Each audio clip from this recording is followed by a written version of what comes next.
রাজধানীর বাজারে নিত্যপণ্যের দাম বৃদ্ধি অব্যাহত রয়েছে। আমদানির পরও কাঁচামরিচ বিক্রি হচ্ছে ২৪০ টাকায়। বাড়তি দামেই কিনতে হচ্ছে সব ধরনের সবজি। পেঁয়াজ ডালের দাম এখনও সাধারণ মানুষের নাগালের বাইরে। এমন অবস্থায় নিত্যপণ্যের দাম নিয়ন্ত্রণে দ্রুত পদক্ষেপ নেয়ার দাবি ক্রেতাদের। লতিফ চৌধুরীর ক্যামেরায় ওয়ালিদ সিদ্দিকের রিপোর্ট।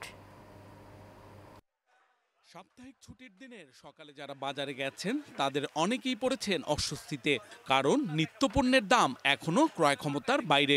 মৌসুম শুরু না হলেও বাজারে আসতে শুরু করেছে শীতকালীন সবজি, তবে দাম নাগালের বাইরে। আমদানির পর মরিচের দাম কমলেও এখনও প্রতি কেজি বিক্রি হচ্ছে ২৪০ টাকায়। চালের দাম কেজি প্রতি ২ টাকা কমলেও বিক্রি হচ্ছে বাড়তি দামেই। পেঁয়াজ বিক্রি হচ্ছে ৭৫ থেকে ৮০ টাকায়, আর ডাল কিনতে হচ্ছে ১৬০ টাকায়। শীতের সবজি ধান সিম বাইরেছে নতুন ২০০ টাকা কেজি, তারপর টমেটো ১৪০ ইন্ডিয়ান, তারপরে পাতাকপি ৮০, ফুলকপি বড়গুলা ৯০, ছোটটি ৮০, মরিচ ২০০। উৎপাদন থেকে নিয়ে বিপণন পর্যায় পর্যন্ত যেন যে একটা চেইন অফ সাপ্লাই যে রয়েছে, এটার একটু মনিটরিং বাড়াইলে আমার মনে হয় যে সেই দিক থেকে মানুষ, সাধারণ মানুষে উপকৃত হবে।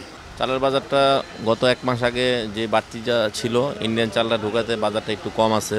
প্রত্যেক কেজিতে ২-৩ টাকা করে কমছে, কিছুটা ৪ টাকা ৫ টাকা পর্যন্ত কমছে।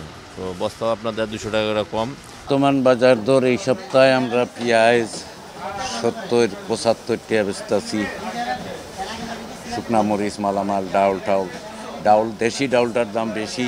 ডিমের দামে পরিবর্তন আসেনি, ব্রয়লারের দাম কিছুটা বেড়েছে। লেয়ার দাম বেড়ে বিক্রি হচ্ছে ৩৩০ টাকায়, আর সব ধরনের মাছের দামই বাড়তি।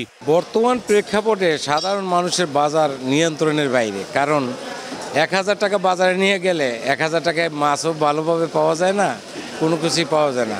ব্রয়লার হলে আপনার ১৮০-৮৫ বিক্রি করতেছি, আর লেয়ারটা ৩২০ টাকা ২৫ টাকা এরকম বিক্রি করতেছি।